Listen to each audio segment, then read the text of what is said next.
myself out. I am afraid of. I'm terrified and paralyzed by. I am deathly afraid of. Welcome to the Sum of All Fears podcast with your host, me, Ryan Perrio.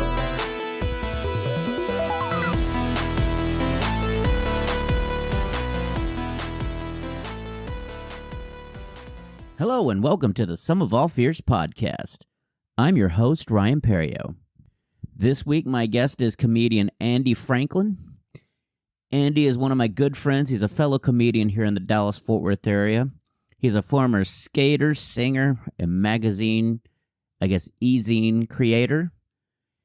In this episode, me and Andy have a lot of laughs as we talk about comedy, how he got his start, fatherhood, and then we get into his fear of claustrophobia, most notably in elevators.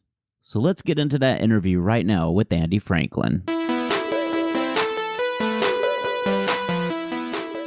All right, my guest this week is comedian Andy Franklin. Andy Franklin's been doing comedy for how many years now?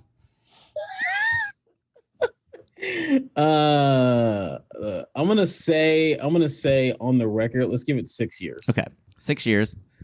He's a performer here in the Dallas-Fort Worth area. He's kind of starting to make his way and starting to I guess graduate from the open mic scene to regular working gigs in comedy.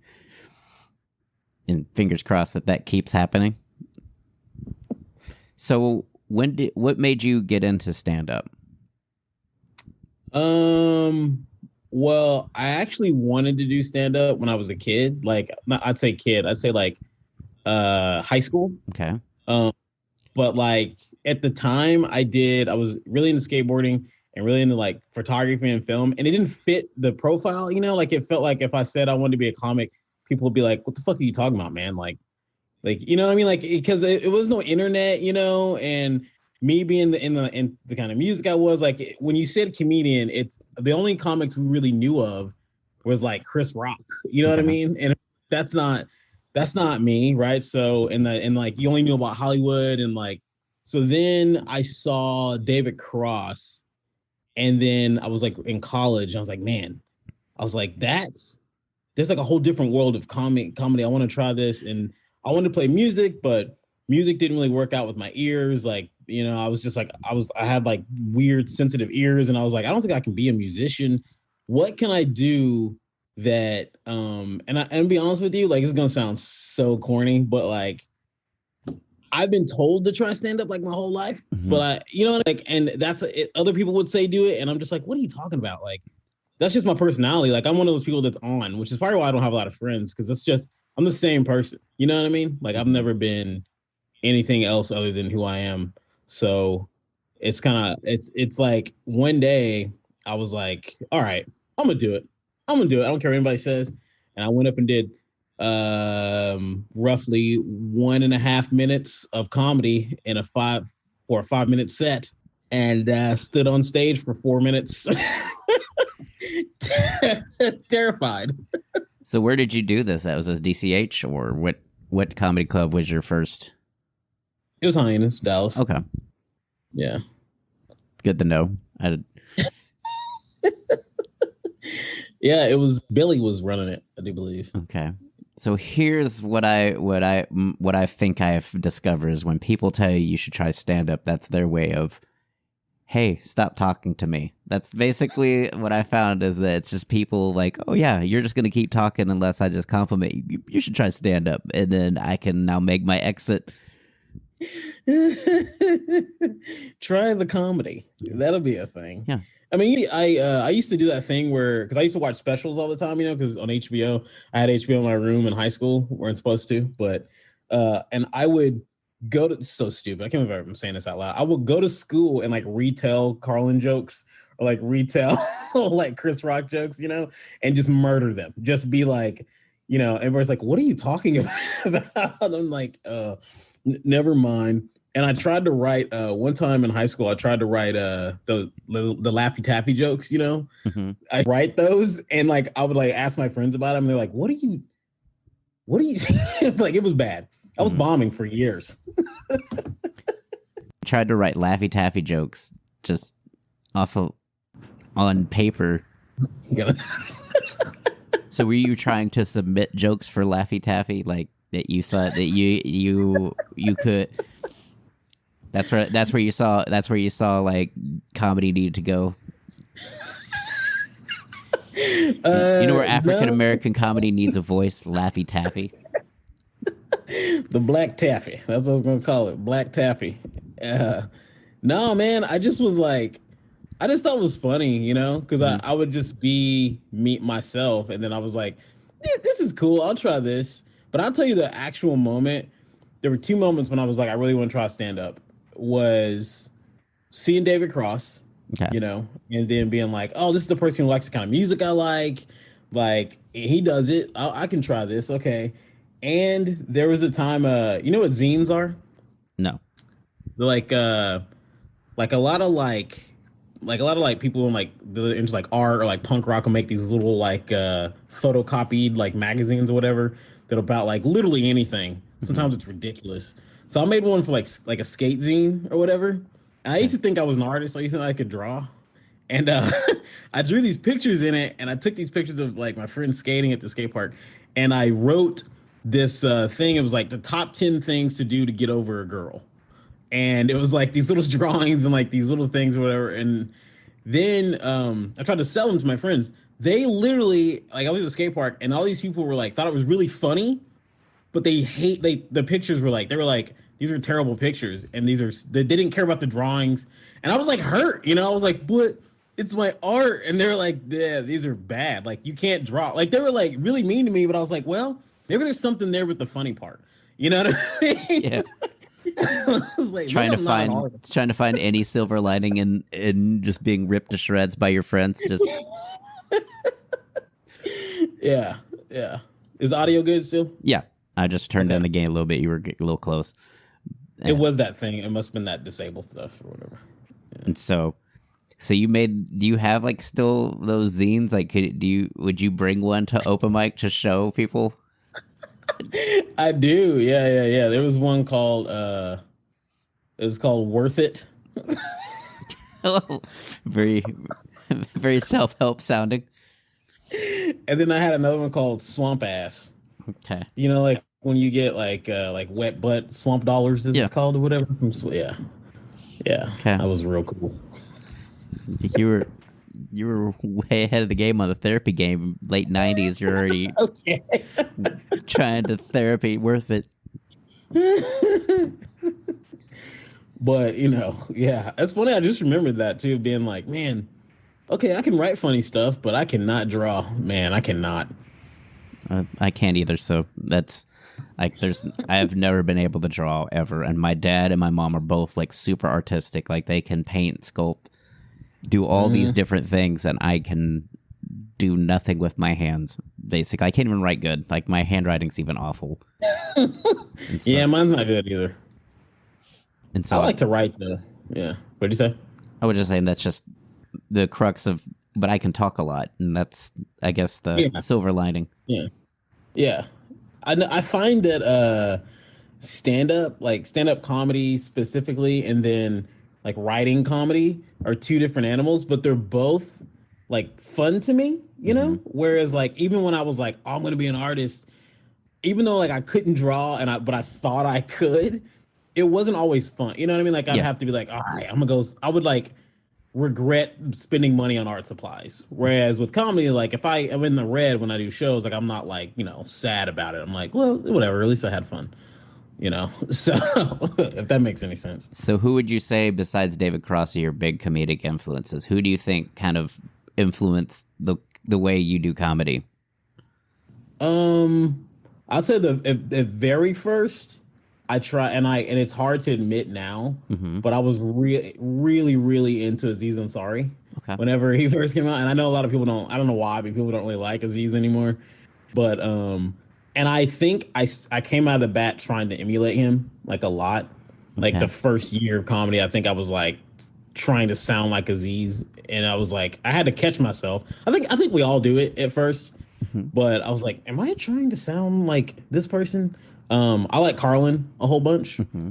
I'm definitely I don't think that I mean I really like his approach to comedy. I like how he talks like from his point of view and it's not like a big he's not pulling from other sources or whatever. I like how it's like this is how Carlin thinks and we know it right off the bat.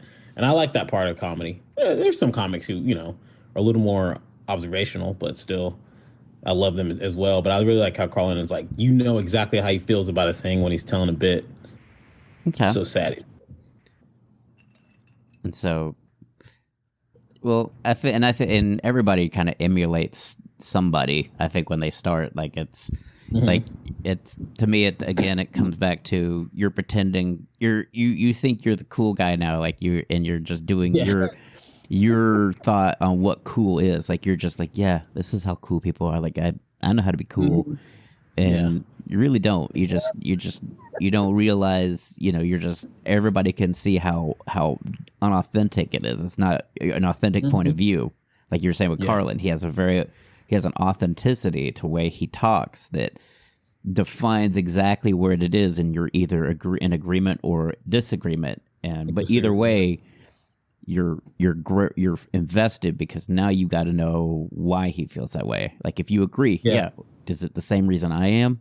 If you disagree, I don't understand. Why are you? And then you're just either way, you're all hooked in, and he can make the real the turn or the reveal. The big reveal. Yeah. I like Aziz as well. Like I know, like I don't know, and I don't even remember why that people don't like him or whatever. But I've heard a lot of people been like, nah. But I'm like, dude, when Aziz was like around, I guess was it 2010, 2011, I felt like he's got some really good material. I think the problem is that his later material it became more name droppy. Like I feel like it's too much about him hanging out with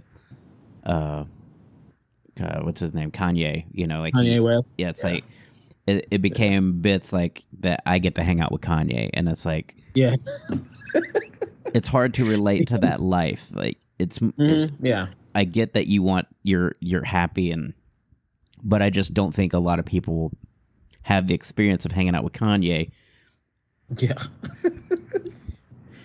So then we're like, I remember that joke too, and it was long. Yeah. Everybody's like, what? Like, but I just think sometimes though what happens is when you get that level of fame with like Aziz and stuff like that, your day-to-day changes. And even though he's writing about the mundane things he does, his mundane things are things that 10% of America probably experiences, maybe less on a daily basis. Like there's not that many people that hang out with ultra rich famous people, and you kind of lose people say you return to your roots. You lose that connection with the regular world. And so when you're in a LA or you're touring across the country, you don't have your ear to the ground to life because you've got security, you've got all these you got these meet and greets, you got all these people, all these fans. But you don't go grocery shopping anymore. You don't have to. You don't get stuck in traffic. You don't get it's all airport and yachts and whatever else fun things you get to do that the rest of us don't. Everybody else is, and you said I guess you lose touch with most of society, so that's really hard for people to kind of start to relate to material. Another comic I like a lot is Tom Segura, and he's a person that I remember when I first heard him. I think it was one of those like random it was like a podcast or a Spotify playlist of random jokes he was on, and I paused. I was like, who is this dude? And I went and looked him up, whatever. And he had just dropped his first special on Netflix. But he's a person who's blown up now, who does not ever. I mean, he's still, as far as I can tell, he's still pretty relatable. Doesn't really, Yeah. But he's huge now.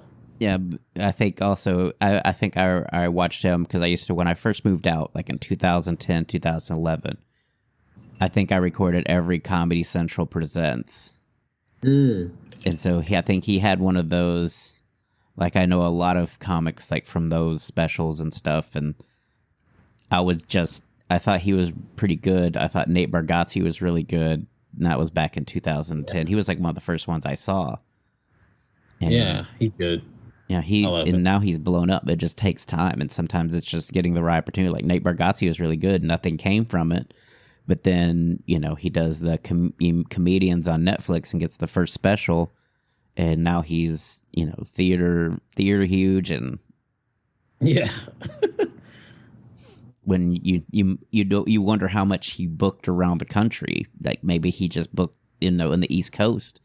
Now he's doing theaters across the country and stuff like that, and it's just got to be a challenge because it's like you got to come up with a whole new hour like on the fly. Yeah, I didn't even think about that. So like so when comics drop a special, they have like you should probably have like 2 hours is what you're saying? Well, you just got to keep you can't stop. It's just one of those things of as a feature, even like as a middle act for myself, it's 25 to 35 minutes. But I have 2 really good 25 to 35s right now. Like I could do 2 different sets a night, and I'm working on a 3rd and a 4th, and so that I can almost rotate. It's really hard because the 3rd and the 4th don't hit as hard as 1 and 2, so it's very easy to go back to 1 and 2. That it's a safe space. It's like, okay, these both do really well. Gotcha. I want to do really well, but some nights I just like, you know what? Let's just work on 3 or 4, and try to get 3 and 4 to the same kind of response as 1 and 2. Gotcha. And so I'm constantly putting myself in peril, doing solid material up front that should be at the end, so that I now have to sustain or keep it going. Like I'll put like at Backdoor or something, I'll put myself in peril. I'll swear off. Like I think Thursday I did 25 at Hyenas, and I was like, no DUI stuff, no fitness stuff. Like it's all gonna be odds and ends, and try to make it into a 25. Yeah. So you just like which I've never done that on like a show, but I've done it at open mics. Yeah, I'll do it at shows. Where you're like, fuck it, like I am not going to do this material, this A material tonight. I know, like it's good, it's hard. I'm gonna want to like retreat, but I gotta try this stuff that I haven't done or this and that. Yeah. Do you do any bits that you wrote they're like years old? Oh yeah, they're like, yeah. I'm always afraid of that. I did. Like I have a ton of stuff that I use as an opener and stuff that I've because both of my feature sets are stuff that I used to open with. Like my 2 feature sets were once my opening set for a show. Yeah. So my opening 15 is now close to 40 minutes. Yeah. I guess it's time to drop an album. Yeah. Well, I'm working. It's in the works, and it just. It's getting an audio guide, everything squared away, and I want to do it as a middle act, not as a headliner, just because I love the energy and I love the engagement. That there's no distractions, there's nothing. It is me, and I'm going to hire a guy for a weekend and just do both my 1 and 2 sets, both nights. Just do one set of each. And then have them put it together. Yeah, like put the best of the 4.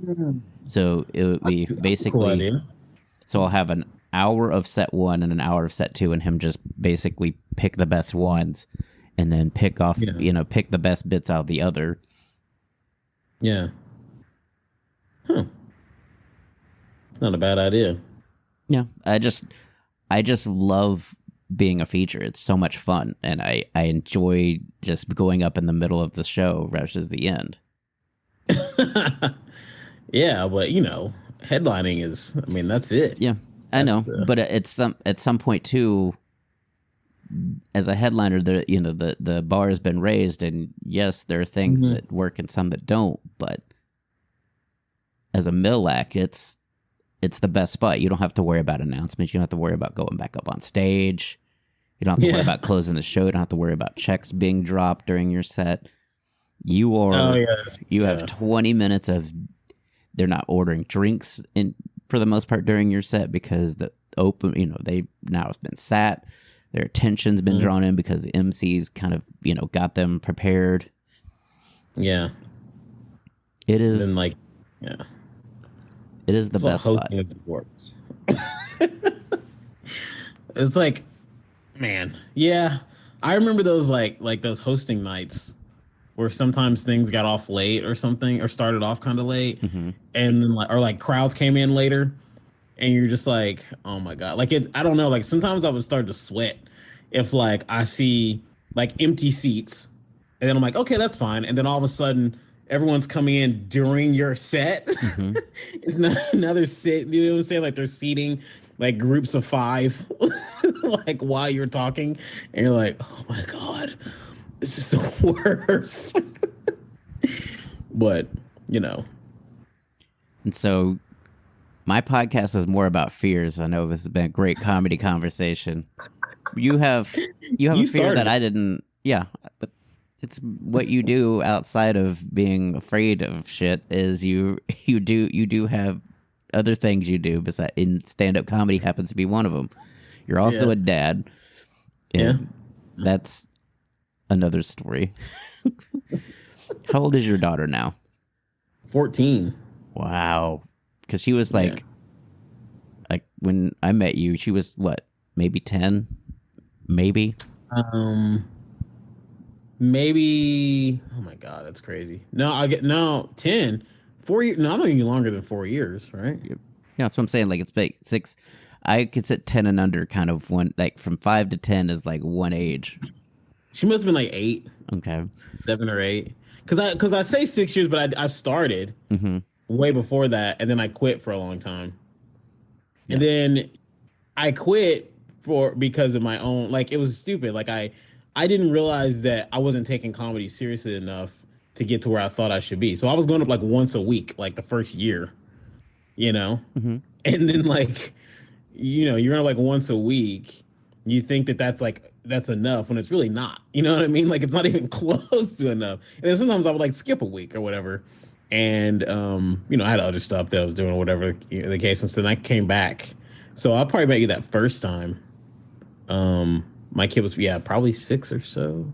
She was little, but 14. She's a teenager, 8th grade, about to be in high school. What is that like, being the dad of a 14-year-old? It's terrifying, sir. It's it's the most, it's not the same as being the father of a little kid. When you're like everyone always says like, oh, it's tough or whatever. If I look back on it, like my kid being like little, like from like 2 to like 10 or 11, 12, like those are like fun years, they love you. Everything you do is like so cool, and then they turn 14 and like, oh boy, now I suck. Oh God, I suck. Everything I do is lame. It's not, it's wrong. You're wrong. You're wrong. No, you're wrong. Like what? Yeah. So it's scary. Well, I just feel like the lens, gets clear. It's like, it's your dad. And then as you grow up, you like realize you kind of see the flaws because you're more aware and you're like, huh. And so it's things that you realize that your dad does that, oh, that's not cool at all. Or, oh, now he's, it's, I gotta admit, it's probably super uncomfortable because it's like, you just don't know what they're thinking.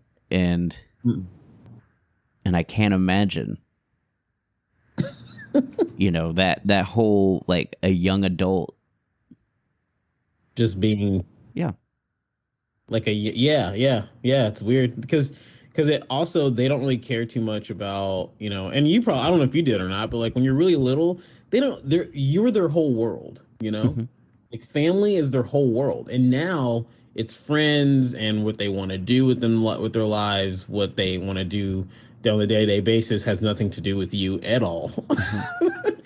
And so, it is weird to watch it. I always think about my parents now. I'm just like, man, my dad must have been like, what? What is this? So they're new people. She's like a different person now. It's like scary.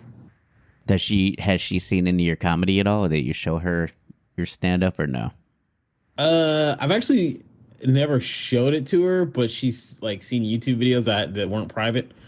And there's like two, and she like Googled me apparently and found them. I think I have showed her one before, but yeah, she has one like bookmarked. It's like a really old video that she's told me she showed all her teachers before. She's always like, yeah, I show my teachers this one all the time, and I'm like, that's not a good set though. Don't don't show them that. You know, Why is it not private then? If it's not a good set, why is that not private? Do you not know how YouTube works?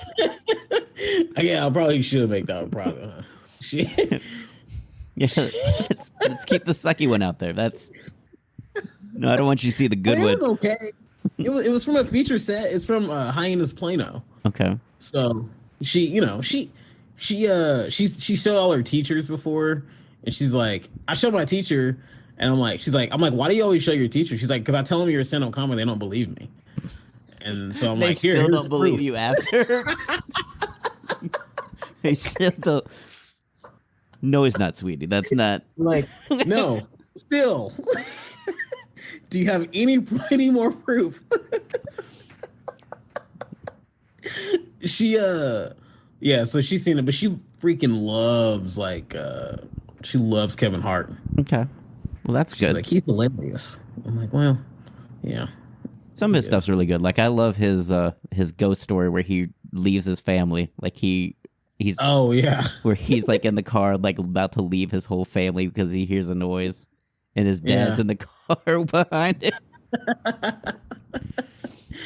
Dude, his first special, oh my god, it's side splitting funny. And then yeah, the joke about how he's been on the road for years, and he's been on the road for months, and he comes back and they got a dog, dude. That's like one of the best stories ever. The story about him babysitting his kids, and he's not good at being a babysitter or whatever, and like other people's kids. You remember that one where he's like, okay, so your kid did have all 10 toes, right? When he dropped him off. Okay, cool. So what happened here?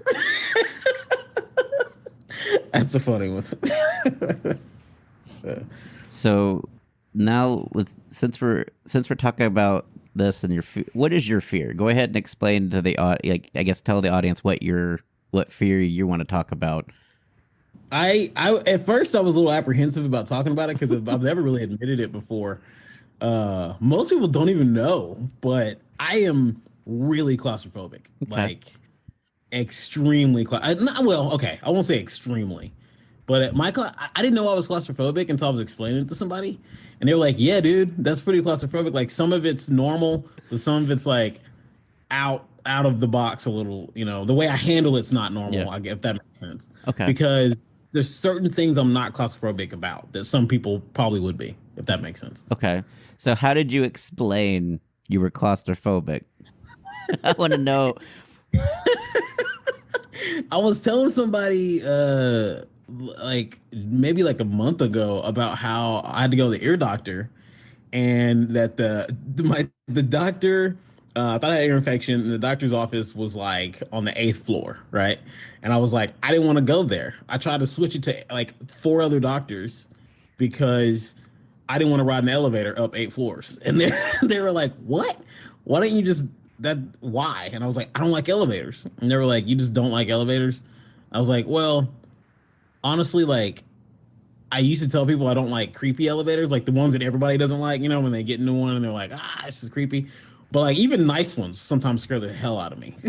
And like I will take the stairs. Like if it's like 4 flights, I will be like, you know what? I can do 4. I can do 4, you know? Yeah, I've even done 8. I've opted out. Did you do the 8 for the ear doctor?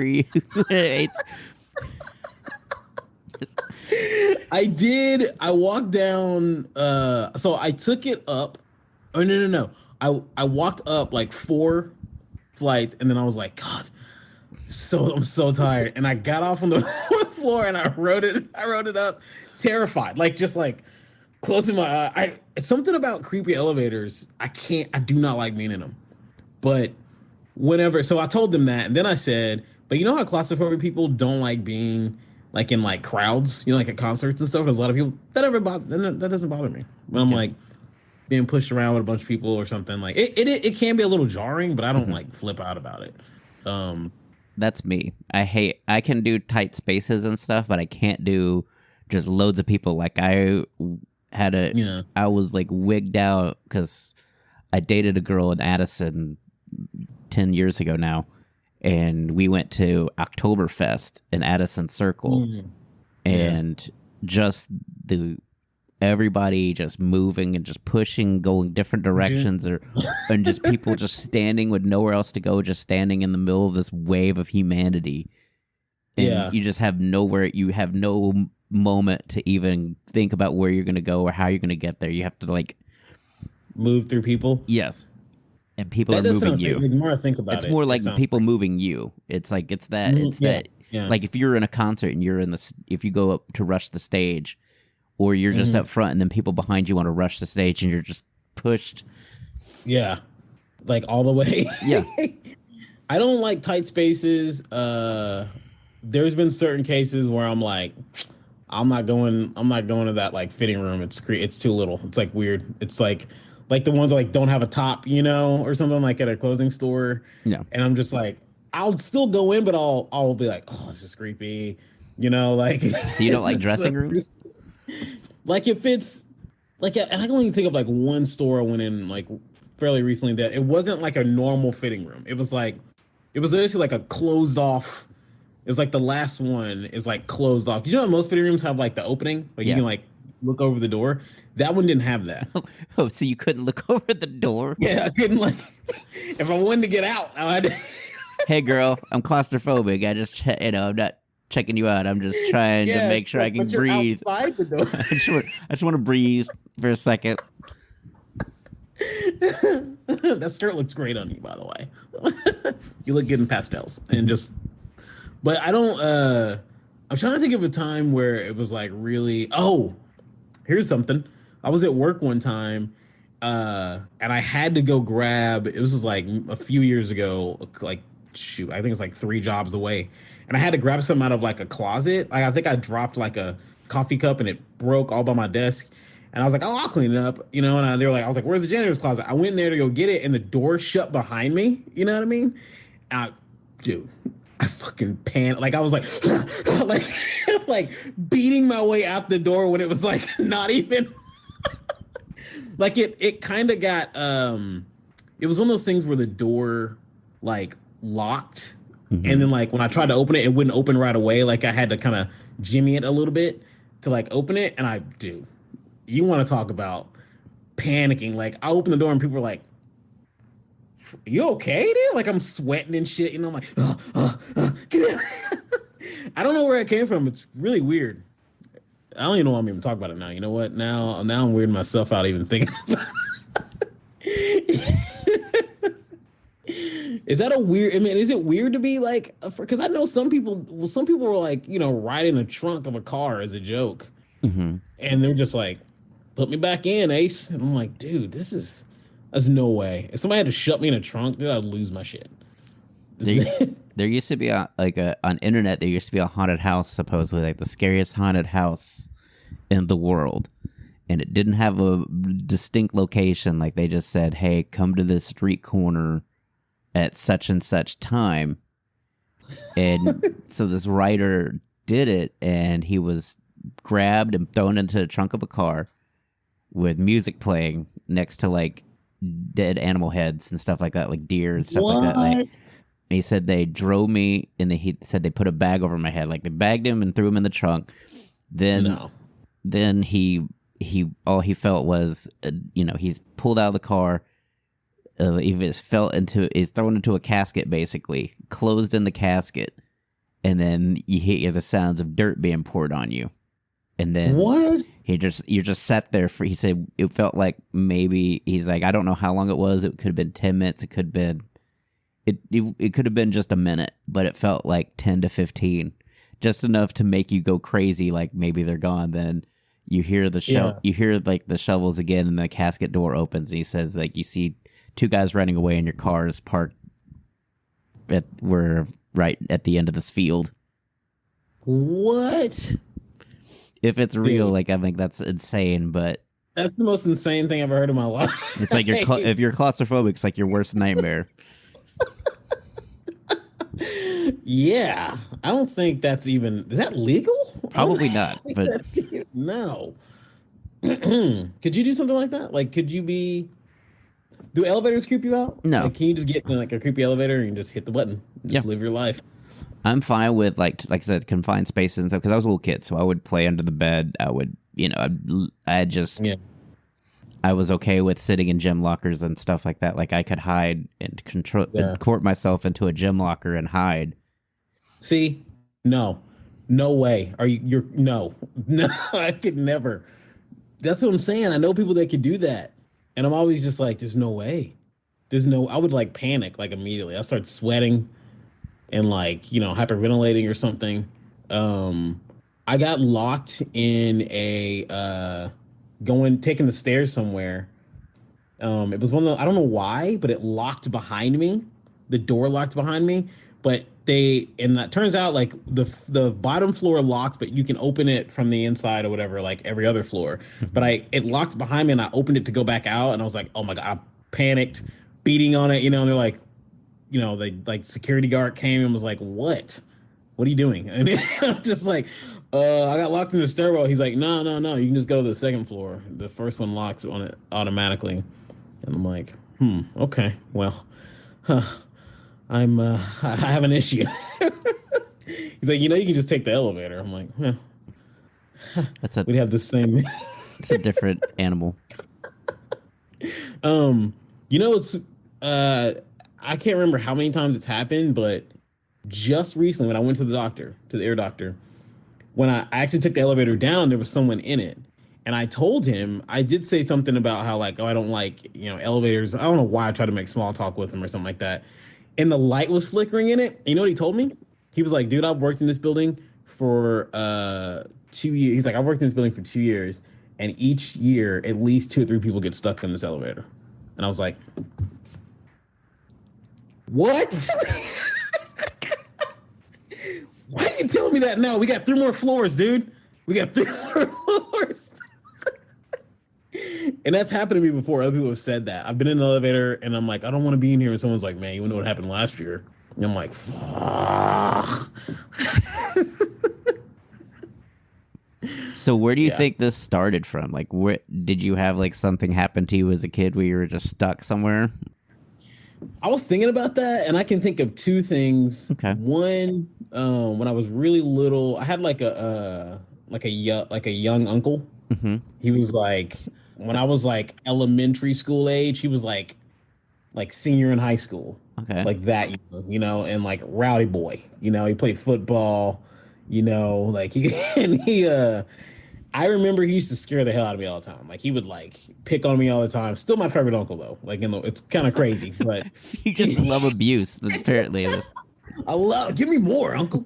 He's like still my favorite uncle in the world, man. And like he would like, I remember like him picking on me and my sister when we were kids. And one time he put me in a blanket and like carried me around like in this blanket. Like I could not breathe. You know what I mean? Mm-hmm. And I think that can be pretty, and I'm talking like, I'm like toddler age, so I'm getting like images of it. I can't remember it full, but I'm like, I remember him at my grandma's house putting me in a blanket and just and like wrapping me up and carrying me around. I panicked, I was like, I can't breathe, and him just laughing it off. He used to lock me in closets all the time and just like, scare the hell out of me with masks or beat on it or whatever. I mean, it was all like, stuff that teenagers do to kids. Mm-hmm. So I would say that that's probably a strong indicator because you're panicked in so tight spaces because of the blanket or the closet and just being agitated. Like it's just your deep-seated memories go back to those feelings. Like you're not remembering them on a visual level, but a feeling level. And so you remember that feeling of being can't breathe, that in the blanket and stuff like that. Yeah. I wonder if like there's like a solution. You know what I mean? Well, because go ahead. It's just I think it's gradual. I think you just have to kind of break that feeling. of being able to just be in like, because honestly, it doesn't, it never really affects my life on a Mhm. day-to-day basis except for the like elevator thing. You know what I Okay. mean? Like that. Other than that, what tight spaces are we really in? You know, I mean, it's Hmm. not, except for I did drive a Fiat, and that kind of gave me claustrophobia. So being in the back seat of my own Fiat, like I panicked one time. Like I got I got back there one time and I was like, "There's no way in hell I can ride back here." It was like I was like, "It's not even right to put another person back here." I Yeah. remember one time my daughter sat back there and I kept being like, "Are you okay? Are you all right?" And she's like, "Yes. Why are you asking me this?" And I'm just like, "Because I wasn't when I sat back there."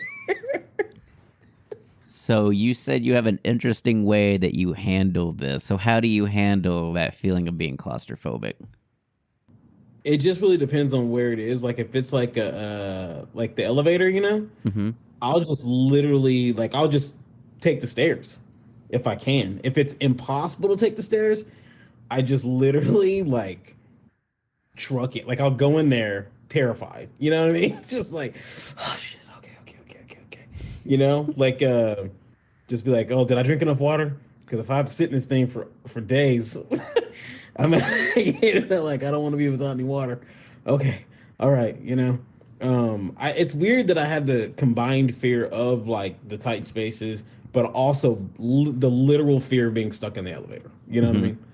Like is it irrational? I don't know, but I don't think it's irrational. I think it's just something that, again, that you just don't like because of your exposure to it at an early age. Like it's just, you weren't given the best, representation of what tight spaces are like. yeah, yeah.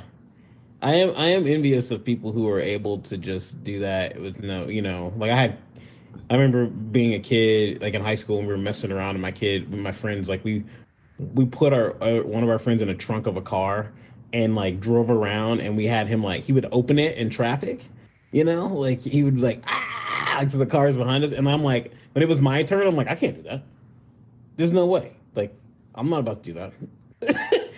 There's no way. You're not getting me in that trunk. Hmm. So, oh well. That's interesting. So, did that have any adverse effects? Like, did people like call authorities or something when that happened? Or because I just feel like that could, I don't Oh, know. I don't know what year it was or whatever. If they are okay with people in the trunk of a car, oh yeah. I mean, I grew up in a small town, so I'm sure like people just kind of roll stuff. They're just like, well, they go again. Okay. Here go the boys.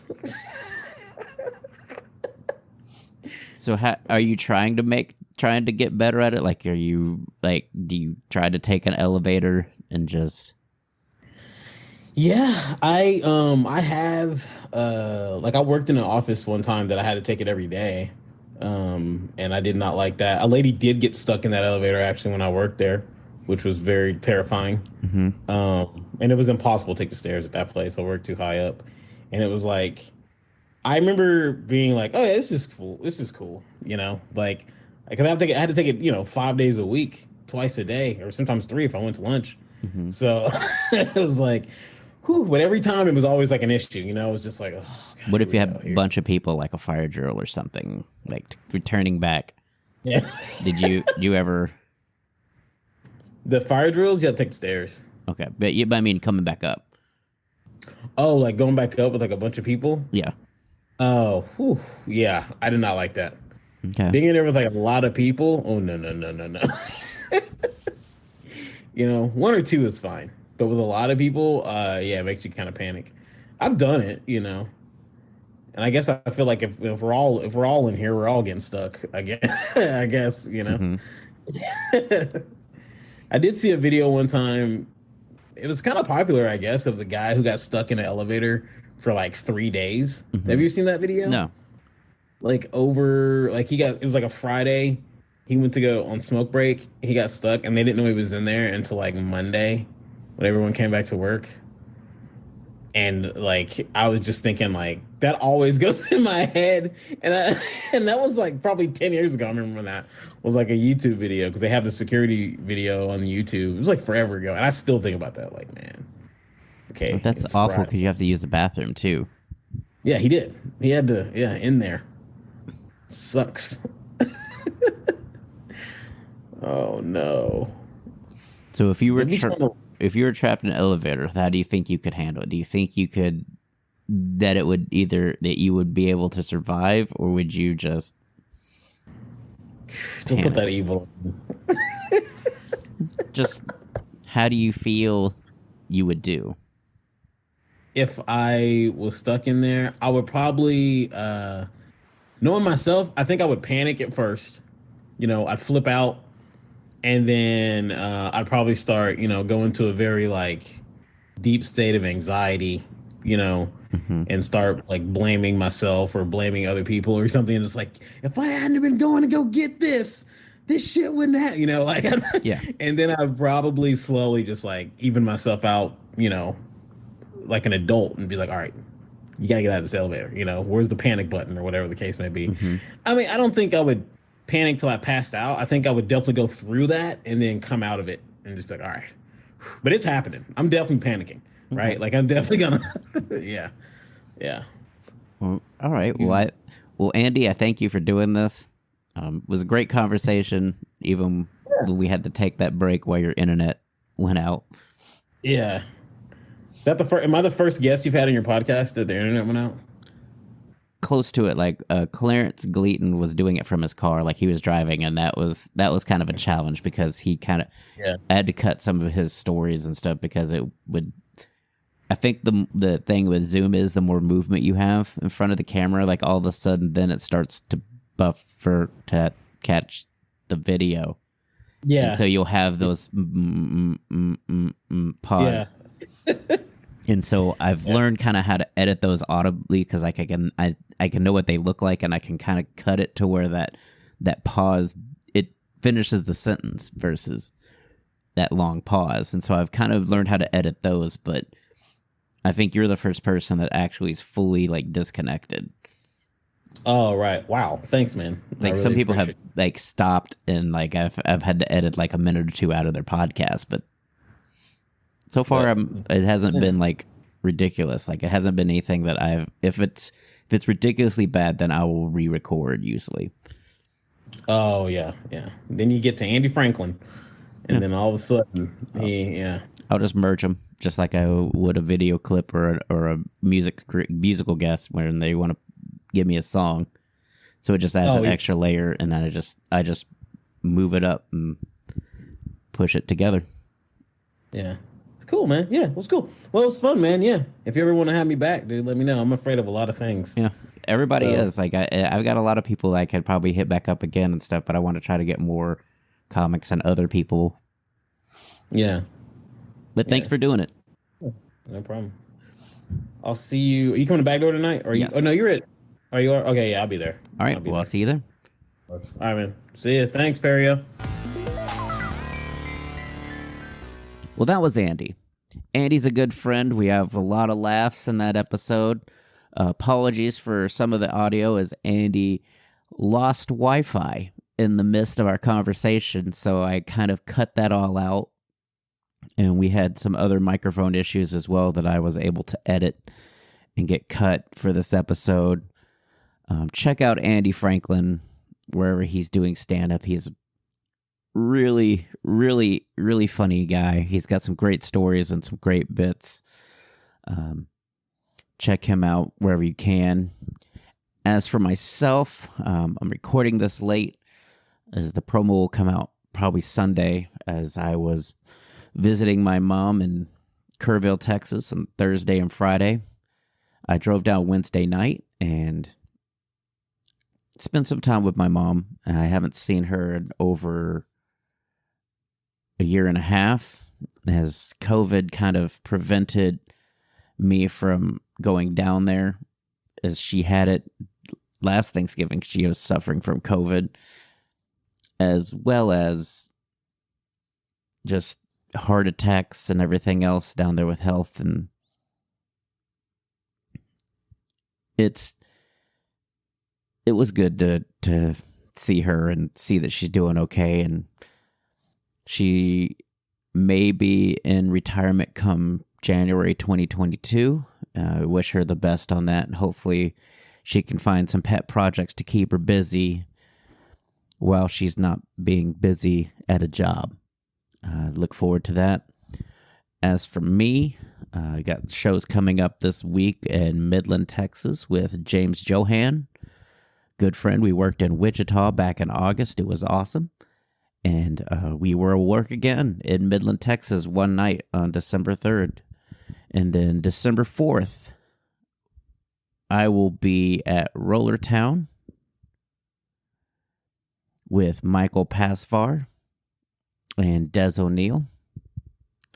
And then later that night, I'll be at the Addison Improv doing the Midnight Special. So look forward to doing all those shows and everything else that's coming up. On January, I'll be in the Looney Bins in Wichita on January 2nd through 6th. And then Oklahoma City the following weekend, 12th through the 16th. And then after that, in January, the third week of January, the 22nd through the 24th, I will be recording my feature sets with Rob Little with the possibility of recording an album. We'll have all the audio recordings. Hopefully we can make an album that will kind of sum up some of my comedies so that I can put a bow on that, put it out, and see what the world thinks of it. Should be a fun time. I love hanging out with Rob Little. Hopefully that opens more clubs for me.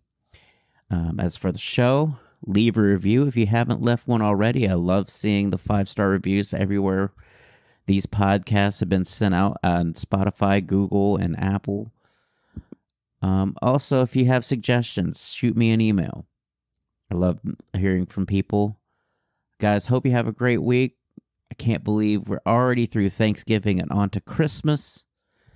Thank you guys for listening to the Sum of All Fears, and have a good week.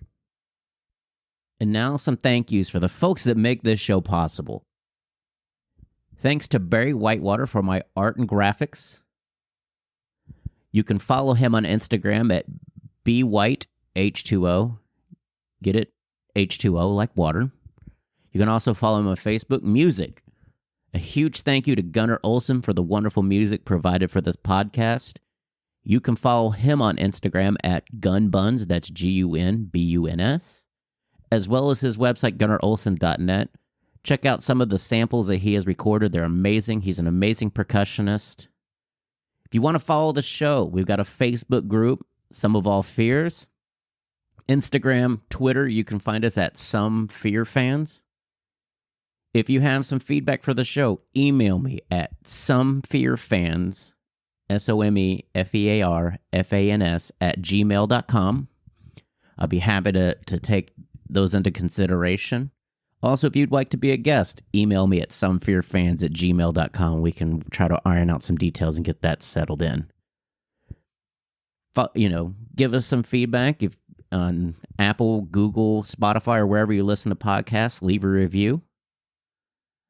It makes the show bigger, and it's not going anywhere. I'm going to record as many shows as I possibly can.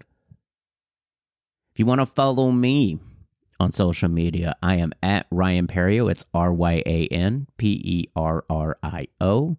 on all social media platforms. You can follow me there, and you can check me out at ryanperio.com, my website. I'll try to list upcoming shows there as well. It's been kind of spotty because as soon as I set it up, that's when the pandemic happened. And everything's kind of just in a holding pattern.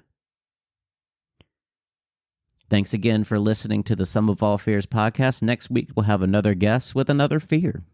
Thanks for listening.